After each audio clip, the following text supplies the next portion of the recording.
dengan Unisba dalam eskalasi demo mahasiswa di Bandung kemarin? Bismillahirrahmanirrahim. Assalamualaikum warahmatullahi wabarakatuh. Saya Saiful Zaman. Terima kasih sudah nonton video ini. Bagi yang belum subscribe, yuk sama-sama diklik tombol subscribe dan jangan lupa nyalain loncengnya. Unisba telah kembali menjadi kampus perjuangan di Jawa Barat. Unisba jangkar aktivis. Sepenggal kisah dari aksi mahasiswa di Bandung. Gelaran bukan tujuanmu, tapi kurbanmu.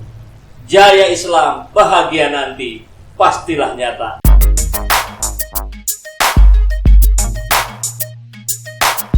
Itu penggalan bagian akhir dari himne Unisba. Dan kemarin Unisba udah menunaikan kurbannya. Pengorbanannya di tengah eskalasi aksi mahasiswa yang sempat pecah dan ricuh di sekitaran gedung DPRD Jawa Barat. 92 mahasiswa terluka. Para mahasiswa itu dirujuk ke 4 rumah sakit berbeda. Rumah sakit Sariningsih, Bromius, Halmahera, dan RSUP Hasan Sadikin Bandung. Tapi sebelum mahasiswa itu dilarikan ke rumah sakit, sebagai langkah darurat, 92 mahasiswa yang terluka itu ditangani secara medis di kampus Universitas Islam Bandung. Bahkan, rektornya pun turun langsung. Luar biasa. Rektor Unisba, Profesor Setiadi mengaku, pertolongan pertama untuk para korban dari berbagai kampus ini sebagai bentuk solidaritas sesama mahasiswa dan bentuk kepedulian atas dasar kemanusiaan. Meski juga diakui bahwa Unisba nggak mempersiapkan tim medis untuk mengantisipasi kejadian itu. Jadi menurut saya, jelas ini adalah sikap responsif dari jajaran rektorat Unisba sebagai bentuk kepeduliannya terhadap persoalan bangsa yang sedang diperjuangkan oleh para mahasiswa. Dalam melakukan perawatan bagi para korban, pihaknya dibantu berbagai elemen, diantaranya KSR Universitas Pasundan, PMI Kota Bandung, dan petugas kesehatan dari Dinkes Kota Bandung. Banyak korban yang mengalami sesak napas akibat gas air mata, luka lemparan batu, lecet, hingga dislokasi tulang dan hilang kesadaran. Secara keseluruhan, jumlah korban yang terdata ada 154 orang. Sebanyak 62 orang dapat ditangani secara medis di Unisba, tapi 92 orang mahasiswa yang mengalami luka cukup serius jadinya emang harus dilarikan ke rumah sakit terdekat. Data-data korban kericuhan aksi demonstrasi yang melibatkan ribuan mahasiswa dari berbagai kampus itu terpampang di papan pengumuman Unisba. Betul, data-data ini valid yang kami kumpulkan di lapangan. Korbannya berasal dari berbagai kampus. Begitu yang disampaikan Presma Unisba Lutfi di Senin 23 September lalu. Kondisi para korban beragam, dari yang luka ringan sampai yang berat. Sebagian mengalami luka di bagian kepala hingga nggak sadarkan diri akibat gas air mata yang ditembakkan polisi saat membubarkan massa. Ada yang sampai bocor 15 jahitan, luka di wajah. Ada juga yang terkena gas air mata hingga nggak sadarkan diri sampai sekarang. Kebanyakan luka berat, begitu informasinya. Berdasarkan pantauan kantor berita RMOL Jawa Barat, hingga pukul 23 WIB di tanggal yang sama, ratusan mahasiswa masih berada di kampus Unisba. Ambulan terlihat hilir mudik ke dalam kampus. Saat ini, Unisba jadi pusat koordinasi korban aksi di gedung DPR Jawa Barat. Berdasarkan pengakuan Warik 3 Pak Asep Ramdan, Unisba sebetulnya tidak pernah memberikan arahan atau berkoordinasi langsung dengan PMI maupun Dinkes. Kondisi lapangan yang tidak kondusif menjadi alasan bagi mereka untuk menjadikan Unisba sebagai tempat evakuasi. Meski begitu, kehadiran tim rescue dari luar Unisba juga sangat membantu proses penanganan para korban. Sedangkan jumlah korban pada tanggal 24 didominasi oleh mahasiswa dari luar Unisba. Karena mayoritas mahasiswa Unisbanya yang hari sebelumnya unjuk rasa di gedung DPRD Jabar bergerak ke Jakarta dan bergabung bersama Aliansi Mahasiswa Indonesia melakukan aksi di sana. Ya, memang diklaim bahwa Unisba sama sekali nggak keberatan kalau dijadiin tempat evakuasi. Insya Allah, niat kami lurus membantu teman-teman. Tidak melihat mahasiswa Unisba saja, semua mahasiswa adalah anak-anak kami yang harus diselamatkan dan dibantu. Begitu katanya. Unisba sendiri sebetulnya memang tidak berusaha untuk mendorong atau melarang mahasiswanya mengikuti unjuk rasa. Idealisme mahasiswa sebagai kelompok intelektual harus diselamatkan, sehingga tidak ada salahnya jika kampus memberikan ruang bagi mahasiswa untuk mengemukakan pendapatnya di muka umum. Unisba melihat bahwa gerakan yang dilakukan mahasiswa saat ini adalah gerakan yang tulus. Mereka bergerak berdasarkan analisis keilmuannya.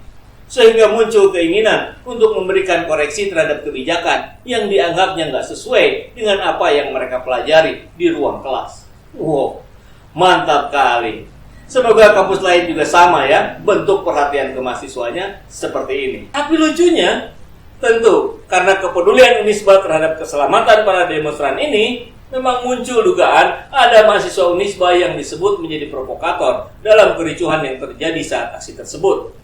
Ya, begitulah. Perbuatan baik atas dasar kemanusiaan tetap aja dicurigai. Tapi ini kerennya lagi. Dugaan ini direspon dengan bijaksana oleh Prof. Edi, Rektor Unisba. Dia menyatakan pihaknya akan mengadvokasi mahasiswanya jika dugaan itu terbukti. Tentu, kami akan advokasi, bantuan hukum akan kami gerakkan. Kami banyak advokat. Kalau betul terbukti ada provokator, kalau sampai ke pengadilan, kami bantu juga. Begitu katanya. Lanjutkan, Pak Rektor. Menurutnya, gerakan untuk menyampaikan aspirasi itu dilindungi undang-undang. Dia menilai aksi unjuk rasa merupakan bentuk kepedulian mahasiswa terhadap persoalan bangsa. Kuncinya tetap fokus pada tujuan semula, yaitu mengkritisi berbagai perundang-undangan yang akan datang tidak boleh berbelok arah. Wakil Rektor 3 Unisba, Haji Asep Ramdan, kembali angkat bicara. Tidak ada dampak yang ditimbulkan akibat adanya kejadian tersebut terhadap proses perkuliahan. Asep pun menjelaskan, proses perkuliahan tetap berjalan seperti biasa, meskipun pada hari itu terdapat beberapa mahasiswa Unisba yang tengah mengikuti aksi lanjutan di Jakarta. Begini statement lengkapnya. Adapun hari ini ada beberapa pergerakan mahasiswa yang menuju Jakarta. Dalam hal ini mereka punya peran masing-masing. Yang di kelas tetap melakukan proses belajar seperti biasa. Sedangkan yang ke Jakarta kita doakan untuk dapat menyampaikan aspirasi dengan baik, santun, dalam pengertian tetap berada dalam koridor yang berlaku.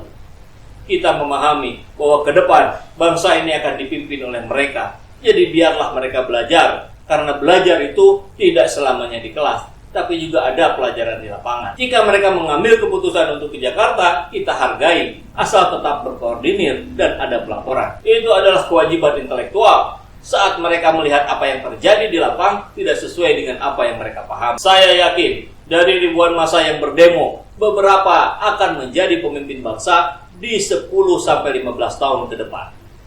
Salut! Terakhir, yang menarik dari Unisba hari ini juga adalah rektornya yang menyatakan bahwa instansi pendidikannya memang mengajarkan mahasiswanya untuk responsif terhadap isu yang berkembang dan peduli terhadap kepentingan masyarakat luas dengan berpijak pada penilaian bahwa pengesahan 4 RUU merugikan masyarakat Indonesia. Prof. Edi memandang bahwa mahasiswanya berhak berunjuk rasa.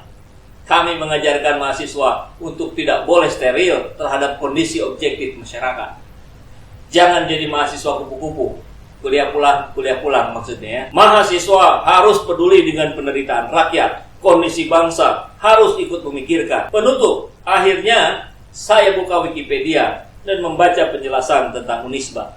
Menurut Wikipedia, Universitas Islam Bandung atau dikenal dengan Unisba adalah salah satu perguruan tinggi swasta tertua dan paling prestisius di Indonesia yang berkedudukan di kota Bandung. Wow, pantas saja ya. Lahir atas gagasan para tokoh umat Islam dan tuntutan masyarakat Jawa Barat akan adanya perguruan tinggi yang bernafaskan Islam dan melahirkan intelektual muslim. Unisba memiliki tujuan pendidikan dalam mewujudkan mujahid atau pejuang, mujtahid atau peneliti, dan mujadid atau pembaharu dalam suatu masyarakat ilmiah yang islami. Hari ini Unisba telah mewujudkan itu, membuka ruang, sarana, dan fasilitasnya untuk para pejuang dan menunjukkan kekompakannya antara mahasiswa, dosen, bahkan sampai ke jajaran rektorat dalam menyikapi gerakan mahasiswa hari ini. Saya yakin bukan hanya Unisba yang solid seperti ini, tapi juga banyak kampus-kampus lain yang ada di Indonesia yang juga sadar bahwa salah satu cara mendidik mahasiswa yang efektif adalah dengan memberi ruang gerak, memberi ruang ekspresi, sampai dengan memberi ruang kolaborasi untuk menunjukkan kepeduliannya pada rakyat,